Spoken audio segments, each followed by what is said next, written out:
15 شعبان کی رات اور 15 شعبان کے دن میں اتنا اہتمام کیوں؟ اس دن کی کیا خصوصیت ہے؟ اس رات کی کیا اہمیت ہے؟ اس کی کیا فضیلت ہے؟ یہ ہم نے دیکھنا ہے کہ کیوں یہ اہتمام ہوتا ہے۔ تو میرے بھائیوں، اس سلسلے میں 3 امور ہیں جو وجہ بنتے ہیں اس اہتمام کا، جو وجہ بنتے ہیں اس اہتمام کی۔ پہلا سبب اللہ تبارک و تعالی کا یہ فرمان، حامیم والکتاب المبین انا انزلناہ فی لیلۃ مبارکۃ انا کنا منذرین فیہا یفرق کل امر حکیم۔ سورہ دخان ہے، اس کی ابتدائی آیات ہیں۔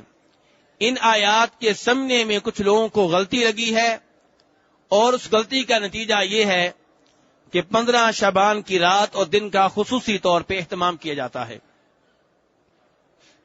ان آیات کا ترجمہ پہلے آپ کے سامنے رکھ دوں کہ والکتاب المبین، اس کتاب کی قسم، یہ کتاب جو بالکل واضح ہے، جو دین کو بالکل واضح کرنے والی ہے، اس کتاب کی قسم، انا انزلناہ فی لیلۃ مبارکہ، اس میں کوئی شک و شبہ نہیں ہے کہ ہم نے اس کتاب کو، ہم نے اس قرآن کو ایک بابرکت رات میں اتارا ہے۔ کیوں اتارا ہے؟ انا کنا منذرین، ہم یہ چاہتے ہیں کہ لوگوں کو جہنم کی آگ سے ڈرایا جائے، لوگوں کو برے انجام سے ڈرایا جائے، اور ڈر کے وہ سیدھے راستے کی طرف آ جائیں، جنت کے راستے کی طرف آ جائیں۔ وہ بابرکت رات جس میں ہم نے قرآن کو نازل کیا، اس کی ایک اور خصوصیت ہے، اس کی ایک اور اہمیت ہے، وہ کیا؟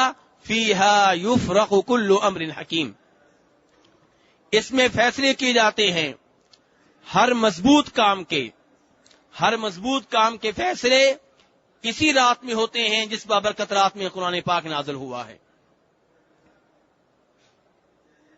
اب سوال یہ ہے میرے بھائیوں کہ یہ بابرکت رات جس میں قرآن نازل ہوا، جس میں بڑے بڑے امور کے فیصلے ہوتے ہیں، یہ بابرکت رات کون سی رات ہے؟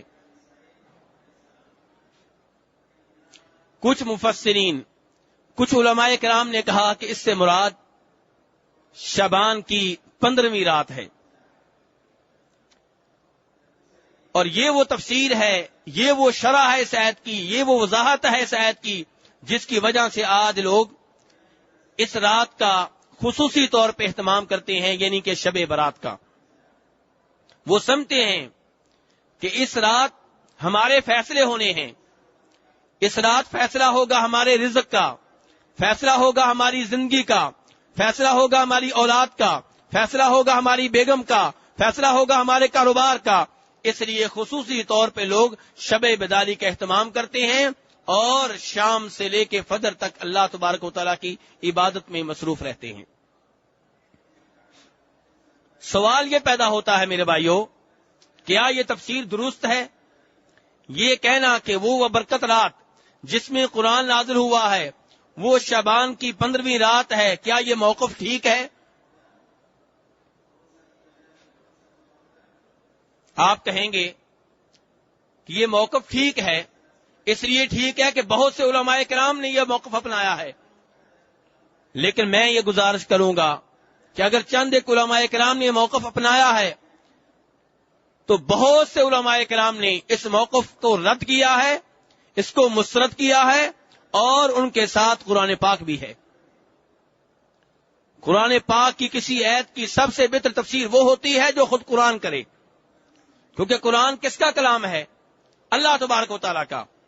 اللہ تبارک و تعالیٰ کے کلام کو اللہ ہی واضح کر سکتے ہیں۔ اللہ تبارک و تعالیٰ کے کسی جملے کا معنی کیا ہے، یہ اللہ تبارک و تعالیٰ خود ہی بتا سکتے ہیں۔ تو قرآن کی سب سے بہتر تفسیر، سب سے بہتر شرح، سب سے بہتر وضاحت وہ ہوتی ہے جو خود قرآن میں آ جائے۔ تو آئیے خود قرآن سے پوچھتے ہیں کہ قرآن جس بابرکت رات میں نازل ہوا وہ رات کون سی ہے؟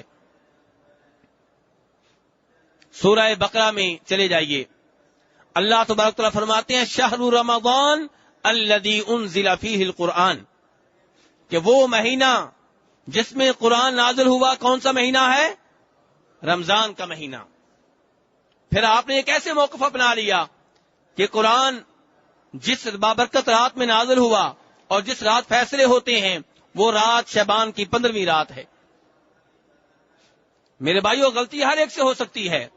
اگر کسی ایک آدھ عالم دین نے موقف اپنایا ہے تو ضروری نہیں کہ ہم بھی اپنائیں، ہم نے دلیل کی طرف دیکھنا ہے، اور قرآن ہمیں بتا رہا ہے کہ وہ برکت رات اس میں قرآن نازل ہوا وہ رمضان کے مہینے میں ہے، شعبان میں نہیں ہے۔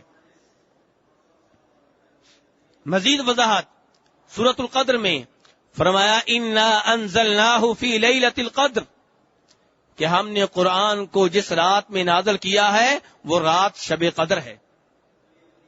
شب قدر کس مہینے میں ہوتی ہے میرے بھائیوں؟ رمضان کے مہینے میں ہوتی ہے، رمضان کے آخری عشرے میں ہوتی ہے، اور رمضان کے آخری عشرے کی طاق راتوں میں سے کوئی ایک رات ہوتی ہے، 21ویں رات یا 23ویں رات یا 25ویں رات یا 27ویں رات یا 29ویں رات۔ تو میرے بھائیوں، وہ رات جس رات میں قرآن نازل ہوا، جس رات کو بابرکت کہا گیا ہے، جس رات کو فیصلے ہوتے ہیں، وہ رات شعبان کی 15ویں رات نہیں ہے، بلکہ وہ رمضان کے آخری عشرہ کی طاق راتوں میں سے کوئی ایک رات ہے۔ اس لیے شعبان کی 15ویں رات کا اہتمام اس لیے کرنا کہ اس رات فیصلے ہوتے ہیں، یہ غلط ہے، اور دلیل آپ سب نے جان لی ہے۔ میں نے دلیل سے بات کی ہے، آپ کو بتا دیا ہے کہ سورہ دخان کی ابتدائی آیات کو بنیاد بنایا جاتا ہے کہ اللہ تعالیٰ نے ان آیات میں فرمایا کہ ہم نے قرآن کو نازل کیا ہے بابرکت رات میں، اور یہ وہی رات ہے جس میں بڑے بڑے امور کے فیصلے ہوتے ہیں۔ کسی ایک تابعی نے کہہ دیا کہ اس سے مراد شعبان کی 15ویں رات ہے، لوگ اس جانب چل پڑے اور ان بہت سے علماء کرام کو بھول گئے جن کے ساتھ خود قرآن پاک ہے۔ خود قرآن پاک بتا رہا ہے سورہ بقرہ میں، سورۃ القدر میں، کہ وہ رات جس میں قرآن نازل ہوا، وہ رات جس میں فیصلے ہوتے ہیں، وہ رمضان کی رات ہے، وہ شب قدر کی ایک رات ہے۔